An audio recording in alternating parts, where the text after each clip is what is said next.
The Craig Ferguson Pants on Fire tour is on sale now. It's a new show, it's new material, but I'm afraid it's still only me, Craig Ferguson, on my own, standing on a stage, telling comedy words. Come and see me. Buy tickets. Bring your loved ones. Or don't come and see me. Don't buy tickets and don't bring your loved ones. I'm not your dad. You come or don't come, but you should at least know it's happening. And it is. The tour kicks off late September and goes through the end of the year and beyond. Tickets are available at thecraigfergusonshow.com/tour. They're available at thecraigfergusonshow.com/tour or at your local outlet in your region. My name is Craig Ferguson. The name of this podcast is Joy. I talk to interesting people about what brings them happiness. On the podcast today, A.O Scott, Anthony Oliver Scott, or Tony Scott to his friends, of which there are many. Tony is, or was, one of the chief movie critics in the New York Times for about 20 years. And now is a literary critic on the New York Times Book Review.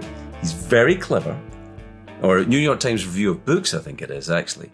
He's very clever, he's very informed, and he's just a very interesting man. I hope you enjoy this conversation as much as I do. Tony, I didn't know until right now that you called yourself Tony. I was going to call you A.O. all day. That's okay. Does anybody ever call you A.O.? No. Okay, good. I don't think they should. I don't think they should call you. Why did you start using your initials? Because of the filmmaker Tony Scott? A little bit, although I wasn't a film critic at the time, but it was, I always went by Tony Scott, and there were actually a few Tony Scotts. There was the filmmaker, there was a baseball player when I was growing up.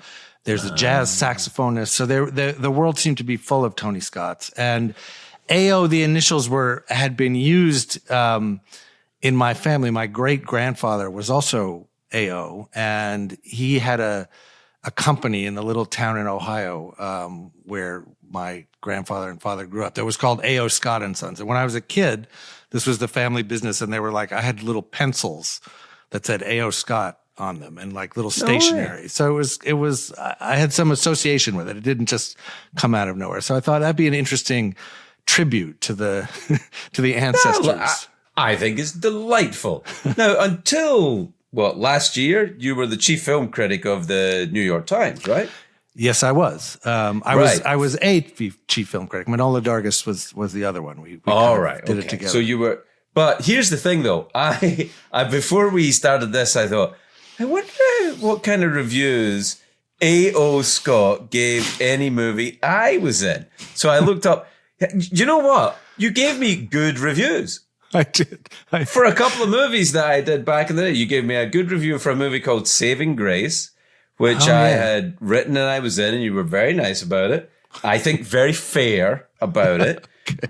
And then you had made, because it was all in the New York Times app, and the other one was a movie I'm very proud of called The Big Tease, which is a competitive hairdressing movie that completely tanked.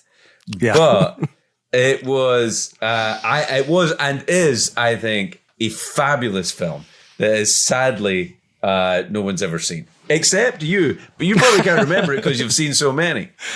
I vaguely remember it. Now that you've said the title, I'll tell you, I haven't thought about it in, I don't know, what is it? 20 years? Yeah, well, I haven't either, and I made it. But it's funny, though, because I guess you get a similar thing to me. Like, I get people, like, once I saw a documentary about Leonard Nimoy, right? Mm. And it was a beautiful documentary. I don't know if you've seen it, called Becoming Spock. His son made it. It's a real kind of love letter to his father after he died. And I watched it. It was very emotional. And I said to my wife at the time, gosh, that was lovely. I really wish I'd had him on the late night show. And then she Googled it, and he'd been on twice. I was like, I had no recollection of it. Yes. Does that happen to you as well? Like, you get movies, you've reviewed them, you thought about them, and then they go away?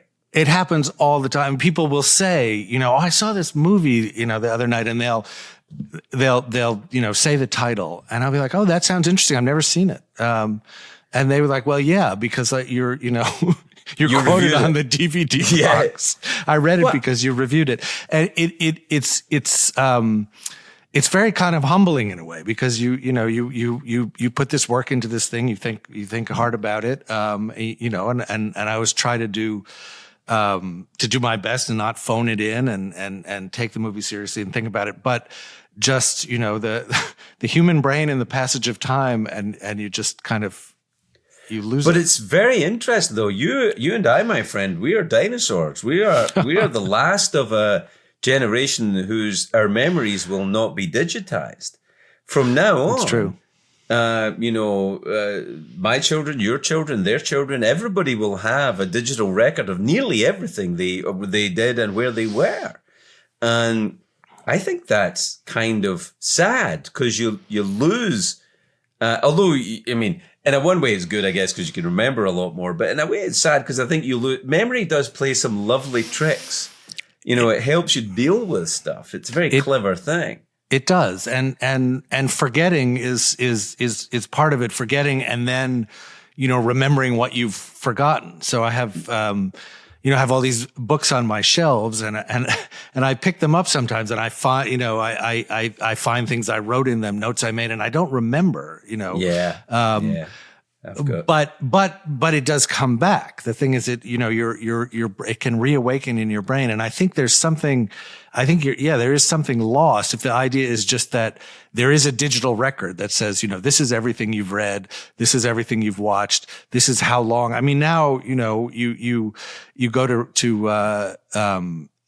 read an article in the New York Times online, and it will tell you how long readers spent on it. I know. Right? That's right. So, yeah. That must be unnerving if you're writing for the New York Times and you say, wow, this one held people for 2 minutes. Well, exactly. It's a little unnerving when you look at the data and it says, readers spent 1 minute and 37 seconds on this piece. It would have taken, 3.5 minutes to read the whole thing. And you think, wow, they couldn't even give me 3.5 minutes. No, they couldn't.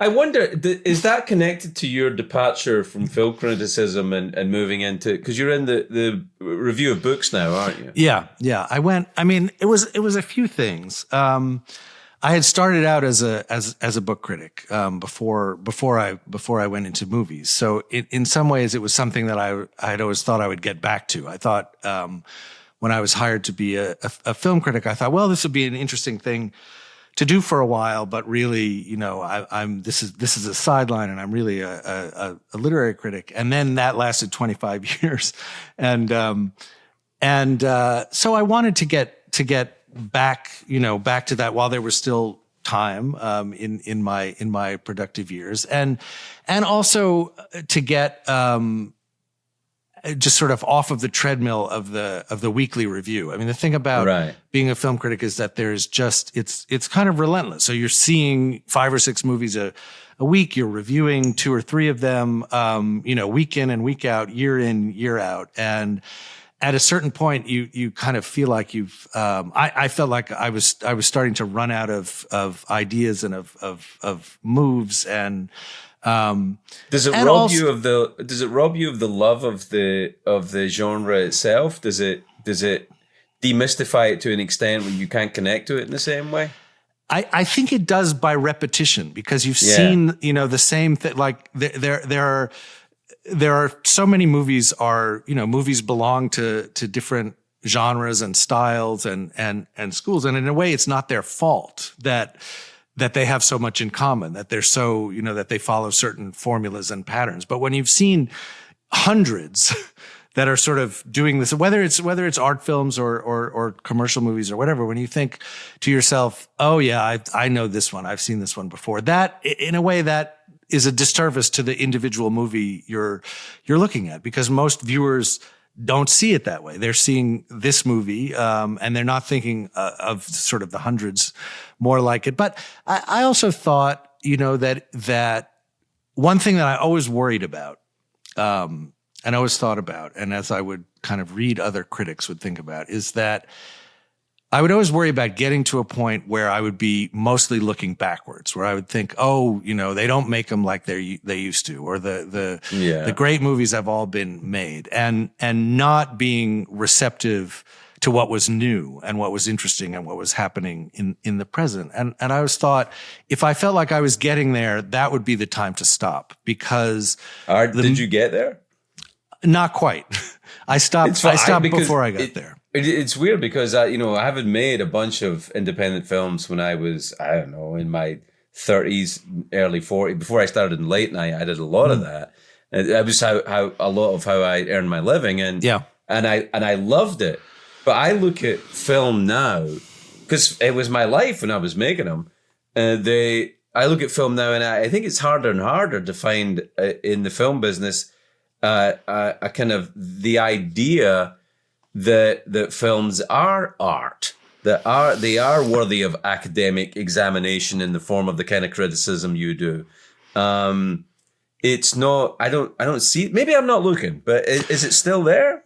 Well, I think it's still there, but I think that it's gotten smaller and more marginal in a way. I mean, I think that there were always bad movies and good movies. There were always very commercial movies. Bad movies myself. Right. And some of those bad movies are kind of good.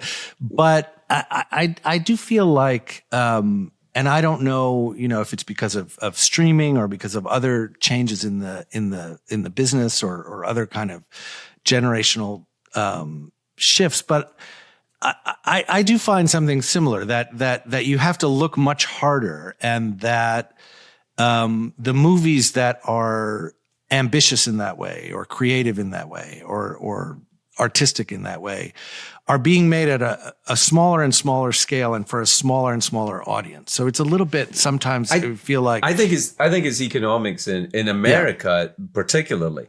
I worked with an Italian film director once called Roberto Faenza, who said we were making a film in Italy, and it was a lot of money getting spent on this thing. I mean, and it's not really a very good script, and but there were Panzer divisions and lots of cameras and stuff, and I was like, wow, you guys are. I said to Robert, in the day of some enormous setup, I said, you guys are spending a lot of money on this picture. And he said, Greg, the difference between Italy and America is this. In America, you make movies to make money. In Italy, we use money to make movies. It's a different idea. And I thought it kind of is that. Because Italian cinema, even now, of recent times, oh God, what's his name again? The fabulous Italian director, La Grande Bellezza. Sorrentino, Paolo Sorrentino. Paolo Sorrentino, yeah. His movies are amazing. They're amazing, and you're exactly right. And they're at a kind of scale that unbelievable. Even the ones like that, the one, what was it called? The Hand of God. Did you see that one? That is a fabulous film. Unbelievable. It's incredible. And it's a very in a way, it's a small personal movie. Right. In terms of the story. It's his story. Yeah. It's his story. It's his life. It's about his youth and growing up in the terrible tragedy that happens in his family. But the scale of it and just the technique of it is so big and so extravagant. And you couldn't imagine that in an equivalent movie in America would be shot on an iPhone in somebody's apartment, with their friends. It would. And I'm not sure that, it's kind of, I wonder, for me anyway, it's kind of like the same thing with music. I wonder if it's just because I'm getting older and I'm like, oh, music's rubbish now and it's too, digitized, and film is the same. And I wonder if that's one of the products of aging, is that all art becomes awful. But I don't think so, simply because there are guys like Sorrentino who exist. Yeah. So I think it's and I wonder if you go from, I mean, first of all, the idea that you as a young man would want to get into criticism, is that even a thing now? Is academic criticism even it's kind of grandfathered in at the New York Times, but I don't know if it's anywhere else. I think it's, I mean, I do meet young people, and I do sometimes teach young people, who are interested in it, you know, who want to write about film or want to write about, the arts in, you know, in a way that's, serious and creative and literary. And I think, there just are so few outlets. I mean, I don't think it's not like it's ever been, an advisable way to make a living. It's not as if anyone would ever say to you, "Oh, yeah, go into film criticism and you'll be," you know, that's that's where the money is, even enough to pay your rent. On the other hand, there were, I'm old enough to remember, you know, there were magazines and there were newspapers, and every city had them, and they all employed film critics, and there were alternative weeklies, which were hugely important in criticism. They mattered. They mattered. Getting a decent review in those really mattered. Yeah, they mattered a lot. They mattered in the local markets, and they were also great schools for writers to come up, and young people or people from different kinds of backgrounds could have a chance to learn the craft and to learn something about writing and about criticism. And that, what I worry is that doesn't exist. I mean, you can write a Substack, you can write a newsletter, you can go online and say what you have to say. You can post it on social media, on Letterboxd, or on X or Facebook or wherever. But the sense of it as a craft, as a discipline, as a way of being serious and of writing as well as you can. I don't know how you learn that now. I don't know how where the institutions or the outlets are that can teach you that. And what about the idea of creating because you write very well. Did you ever write film? No. No. Were you never tempted to do that? Not really. You know, because you know how it works, clearly. Yes. And every once in a while I've sort of thought about it, and like, you know, you'd be sitting around with some friends, oh, we should write let's write a screenplay. Let's write a screenplay about this. But it never. You must never do that. Yes. No. And having been asked by enough people, would you read my screenplay? I never want to be in the position to be the person, saying, hey, I wrote this would you read it? So, I think if you wrote a screenplay though, it would garner some interest, that someone would go, you know, I'd be quite interested in reading that. Especially if you put a superhero in it or someone with magical powers. Because that, I wonder, is because Scorsese took a lot of flack for saying these weren't movies. Are you sympathetic to his take on it?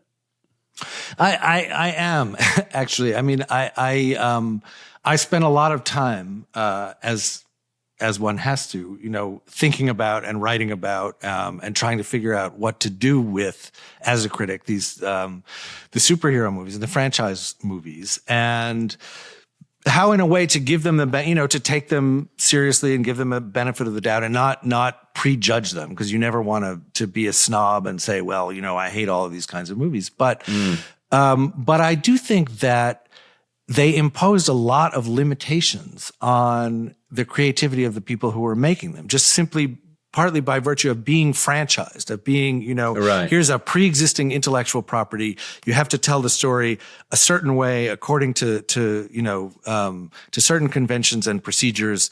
And it has to be part of this bigger thing, which is not, I think, a bigger imaginative thing so much as it's a bigger commercial thing. Oh, sure. Right? So I mean, I saw that. I'm sure you saw it. You see the movie Wolverine, the kind of the story about which I was surprised by, because I was like, that's actually a really good movie. That's a good. Yeah. It's a really kind of, it's poetic and emotional and dramatic and fabulous.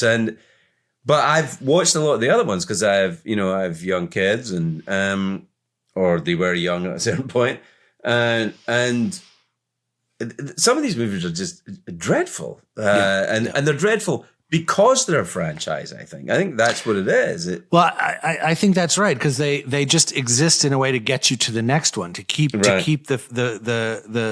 fans engaged, and not necessarily to provide, in a way I think that some of them do. I think Wolverine's a good example, to provide a sort of a complete experience in and of themselves. And I think that it's sort of run, certainly in the Marvel universe, I think has run into a real dry period. I mean, I don't think those. Well, movies... it's interesting because to even talk about these things, and I've read some stuff you wrote about this, about the fandom in these things is actually, for a very overused word, but I can't think of any one off the top of my head right now, is the word that there's a toxic nature to this kind of allegiance to franchises and movies, the kind of Comic-Con warriors who will defend their franchises that basically they're just customers of. Right. With some wild loyalty. Do you think that? I mean, I don't remember that existing before. Maybe Star Wars and stuff, but not really. No, I don't think so. I mean, I think it grew out of. I think it fandom. It's an interesting history because I think it went from being a kind of subcultural thing among young people, right? That who felt like they were maybe outsiders or misunderstood or nerds, right. And here was a thing that they could connect to and connect with each other through their mutual interest in, and at a certain point that became a form of that became a dominant form in the culture and in the way the culture is consumed with, I think toxic is the word. And I think that I've always felt like a lot of what is most kind of uncivil, let's say, in our politics, in our political discourse, not to get too much into that, came from or has a sort of analogy with fandom. That is that it's this thing, you're part of this collective thing and nobody can criticize it and you will take it personally. If I as a reviewer for the New York Times say, well, this movie's not so good, I've insulted you. Right. I've and I've had those exact things happen to me in my life in the New York Times, where not necessarily from you, but from critics who've said this movie is not good. And I've spent, 2 years of my life making it happen. And, you get this much column space to dismiss it. And I used to get mad at that. But now you don't even get that. No. You get, I think it's even worse. I think it's when people not in show business start looking at the top 10 grossing films. That's crazy. What does that got to do with anything? Unless you have money in the game, unless you have skin in the game, why are you involved? Like the movie Twister made more money than Fanny and Alexander. Therefore, the movie Twister is a better movie than, or the movie Twister makes more than La Dolce Vita. Therefore, the movie Twister is a better movie than La Dolce Vita. It's insane. Yeah. And I think that it's become, because also people didn't necessarily know or care. I mean, just sort of ordinary, let's say, newspaper readers, in previous decades, didn't necessarily know about or care about box office figures. But that's become a way, I think, of a kind of fake insiderness, that everyone can feel like, well, I know what's really going on. And I think that Hollywood, and television kind of, and the internet and other parts of the culture too like to sell that. It's like it's a kind of cynicism, but it makes you feel as just the ordinary person, as the ordinary fan, like you know what's going on. You know what the real, you're part of it, the real story is, and what the real value is. What about? I mean, you talk about the streaming and the way that movies are consumed now are probably, I'd say 90% on screens the size of the ones we're talking on right now. Yep. I mean, the idea of going into a giant movie theater with 1,000 other people and watching a movie, does that? I guess it does exist if you go to a retrospective Angelica screening of old Woody Allen movies or something. I maybe not Woody Allen movies, but whatever it is. There's the thing. Woody Allen is actually a good example. There's someone who is, very out of favor. Yeah. And therefore his movies are seen through do you look at movie through a new lens if you learn something about the filmmaker you didn't know before? Well, I mean, I've struggled with this a lot. In particular about Woody Allen. I wrote some things because he's someone whose movies I would not be the person I am without Annie Hall, without the early ones, Sleeper, Manhattan, right. And yeah, I just grew up. I'm of the sort of generation and background where he was one of the main cultural figures of my life. I had all his books. I'd seen his movies, many times. And I had to struggle with how I felt about him as a person and things that I understood him to have done. And I wrote a few pieces about that, about my own struggle with it, because it was that where I was trying to just be kind of honest and transparent about it. Like that this is, I can't honestly just wipe this person's work out of my life and say it doesn't matter to me and it's not important to me. I can't reject him and his work that way. On the other hand, I don't feel great about it, and I'm troubled by some of the implications in the work and in my appreciation of the work in terms of especially the let's say the treatment of women and of young women in that work. Right. But so I was. But one of the results of that was that people who were much more on his side and very partisan kind of came down very hard on me. I got a lot of talking about sort of angry fandoms. Right. A lot of people who sort of said I was basically a Nazi for doing this, and it's a hard one. And I'm not going to say I was right in every nuance, and I'm not going to get mad at anyone who thinks about it differently. But I do think that young people, let us say, are not going near it.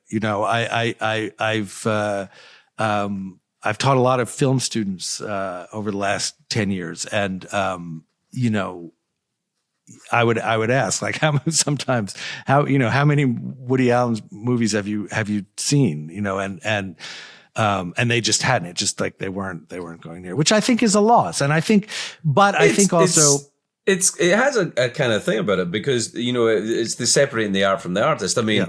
How many young people know about Erich von Stroheim and what it's right. Like, or Man Ray, or, there's some very strange dudes around, or were around. For sure. I mean, even the history of Hollywood guys like Jack Warner, who would probably be in a lot of trouble if he was, or Louis Mayer, or and anyone, for sure.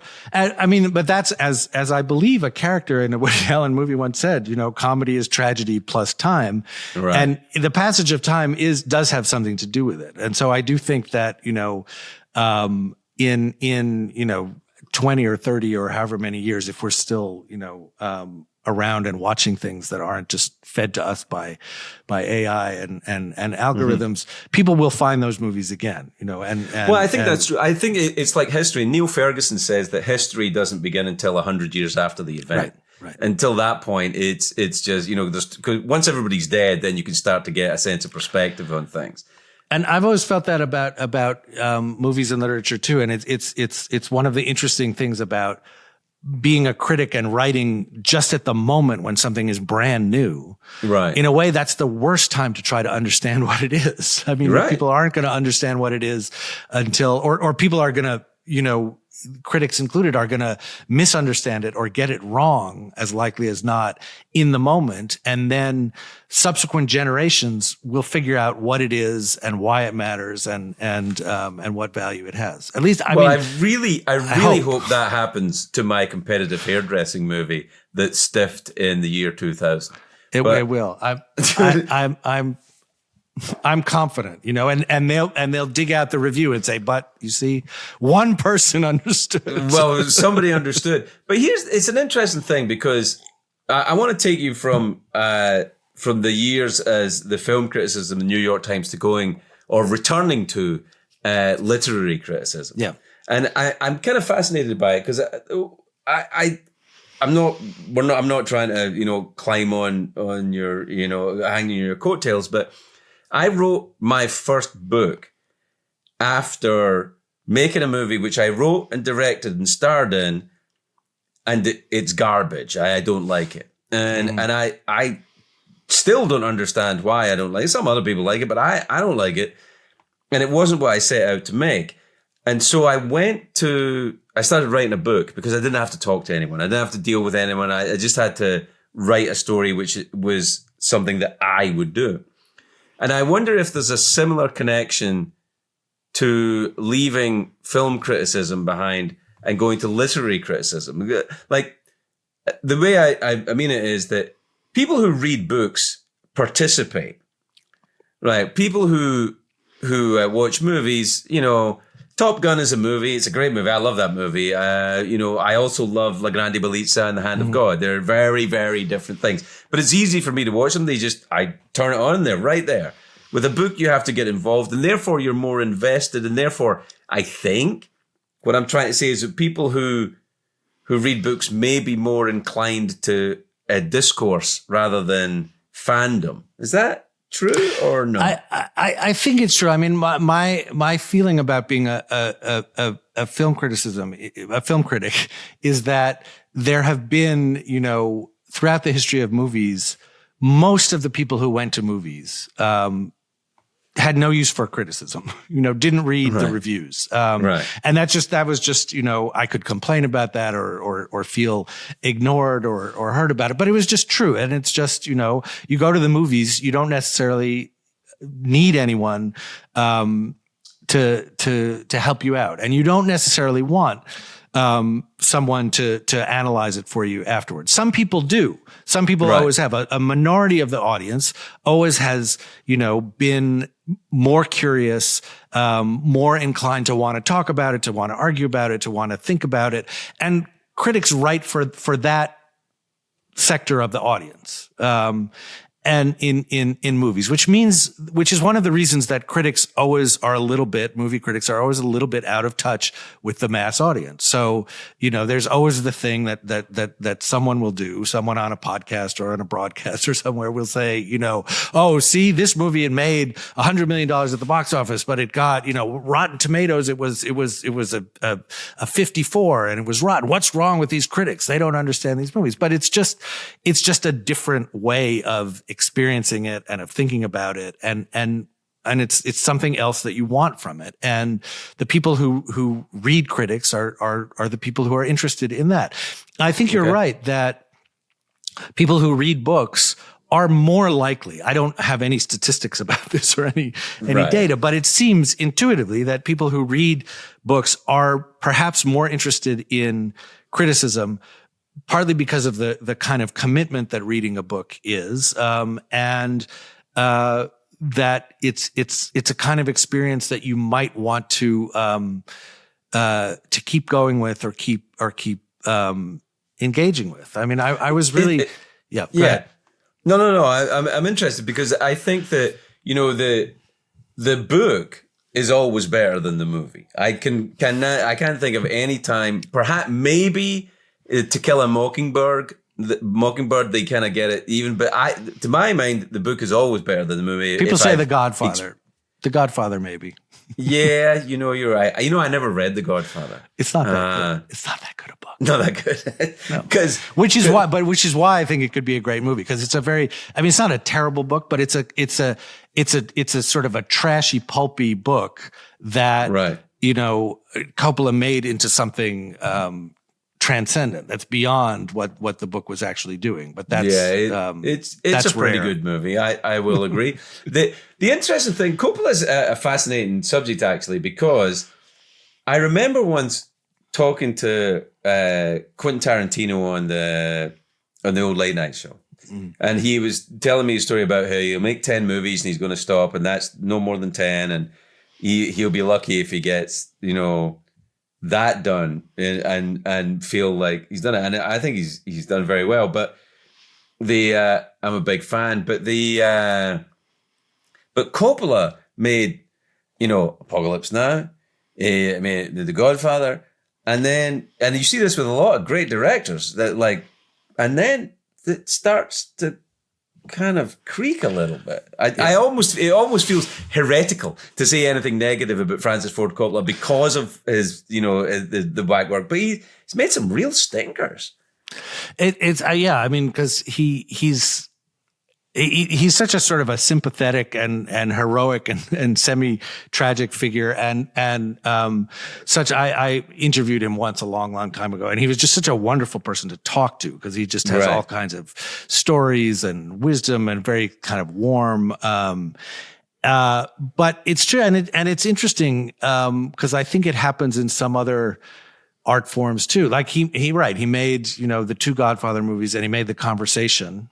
Don't forget that one. That's my right. God. Yeah. And he made Apocalypse Now, which has its problems, but is pretty mighty, I think. In the end, it's a flawed masterpiece. It's exactly. insane. But then whatever happens, I think the analogy there that I think about, it's almost like what happens sometimes with musicians, where like Bruce Springsteen made, a handful of really great albums and kept making music, and some of those albums are really good, but it's not, none of them will ever be Darkness on the Edge of Town, right? So maybe that's but maybe that's familiarity as an audience when it comes to,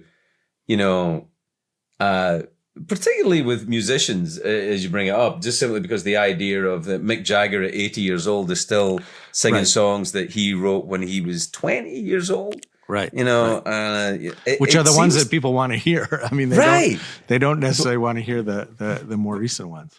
But that, I think, but if we're talking about what people want to hear versus a serious look at what an art form is, it's like you were saying, they're kind of 2 separate things. Mm-hmm. I remember I was a big fan of, and I had him on the late night show a lot, was the late Dennis Hopper. Dennis was very funny, very clever, and very talented about art. And I used to needle him all the time because I thought that Rothko was a charlatan. And I would say, I think Rothko is a charlatan. And what the hell is that? And these big things. The usual, I don't know about art, but I know what I like. Rothko is a charlatan.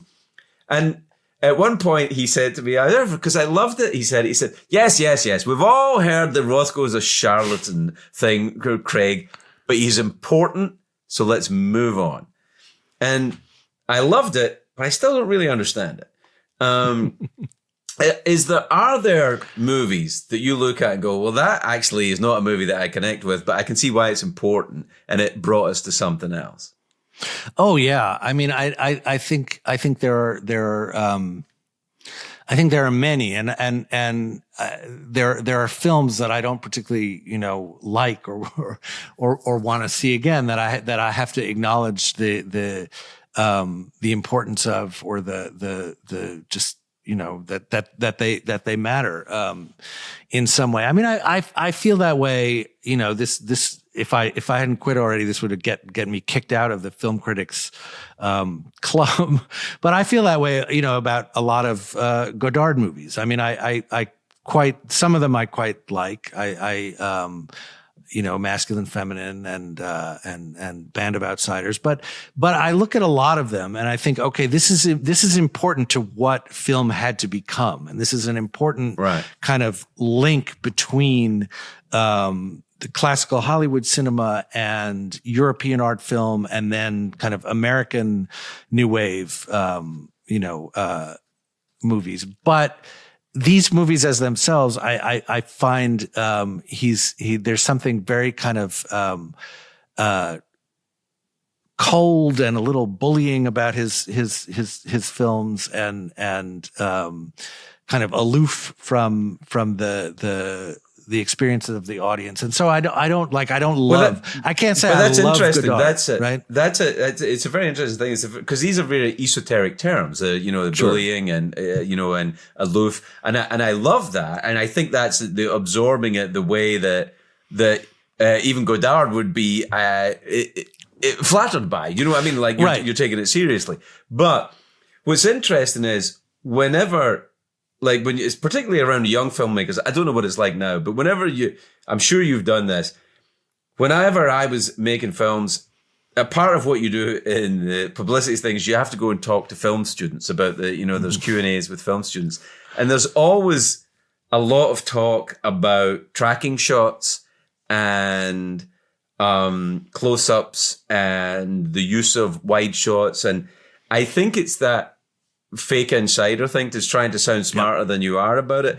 But I don't know in real cinematic or any artistic term if the technique is ever even nearly as important as the emotion that it brings up, even if that emotion is negative. I think that's right. And I think that in a way, I mean, movies are such an interesting example because as a critic, you may know something about the technique, right? I know, what a tracking shot is, right? What a close up is, or what, I can tell if a filter has been used, whatever. But I don't know in a particular movie I don't know what take this was, how many takes it was. I don't know I don't know in a way what I'm looking at from a technical standpoint.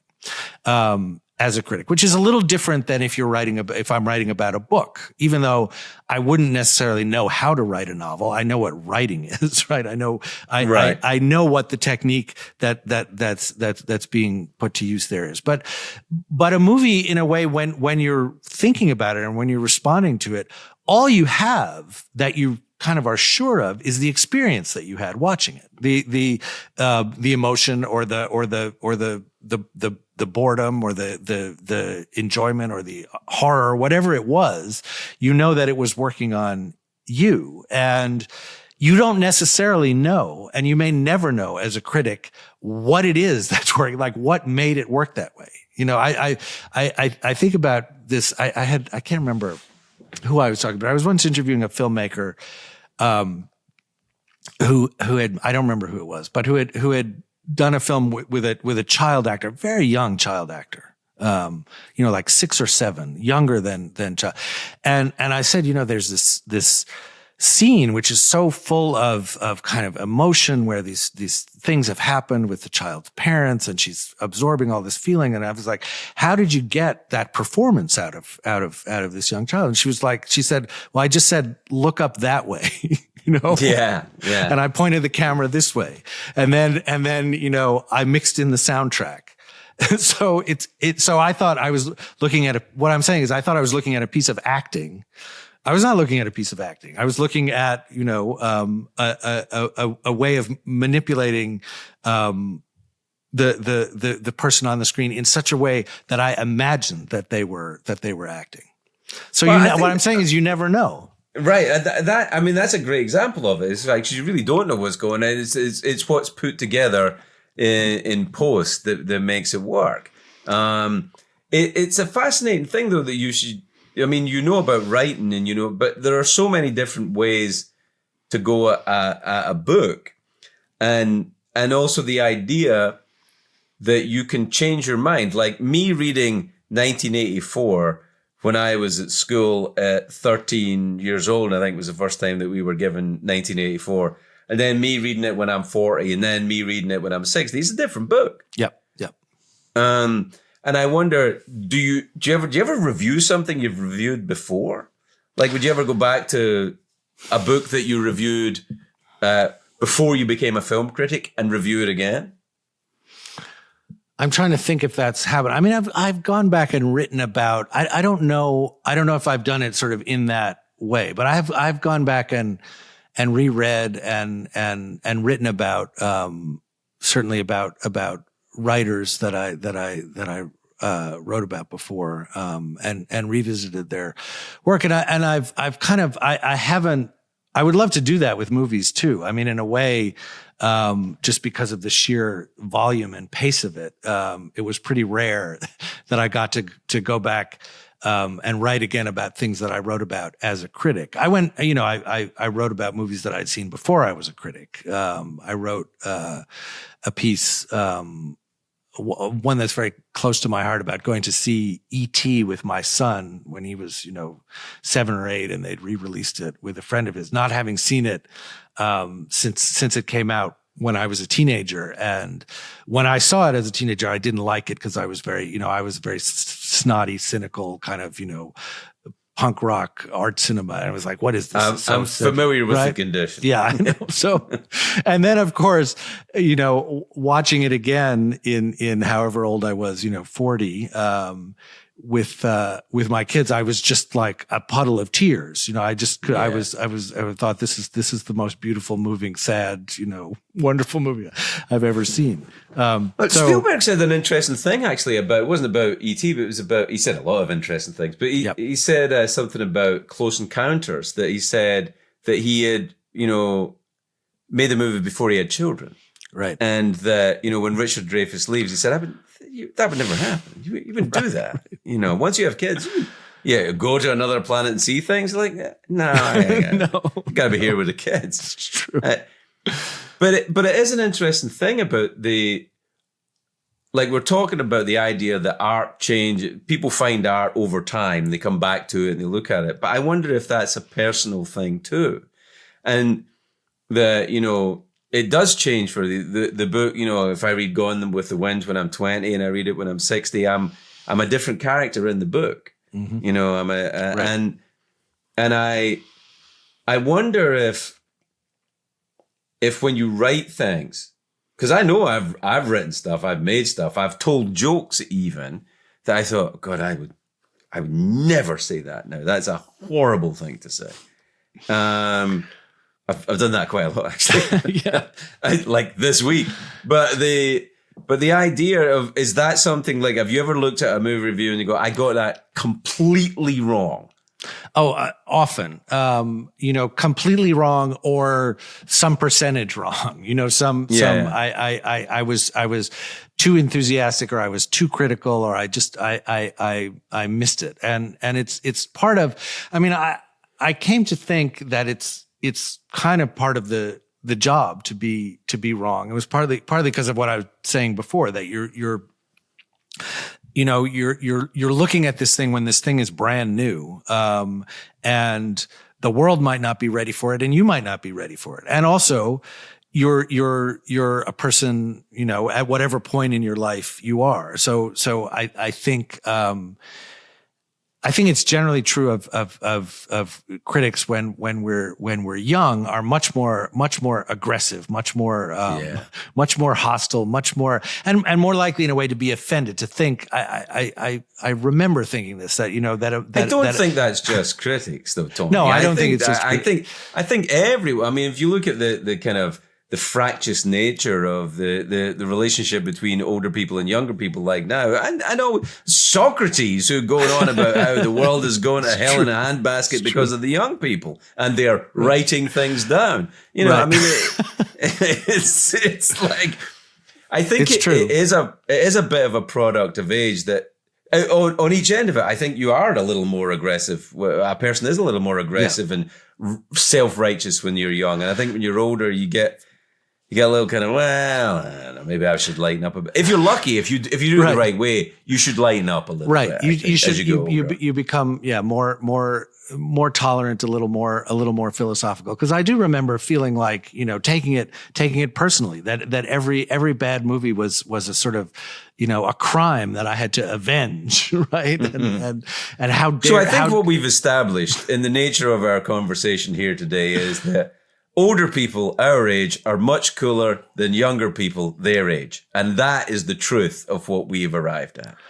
I think, yes, that's the hard wisdom of the years. That's how we earn these gray hairs on our head. Exactly. It's been an absolute joy talking to you, Tony. I really, really enjoyed it, and I was very pleased that beforehand I looked on and you were actually kind to me about some pretty movies that I was involved in. It made me very happy. Thank goodness. I had no idea at the time that it would, come back to pay such a good dividend. But this has really been my pleasure. It's been great fun. Thanks for coming. It's lovely to talk to you. All right.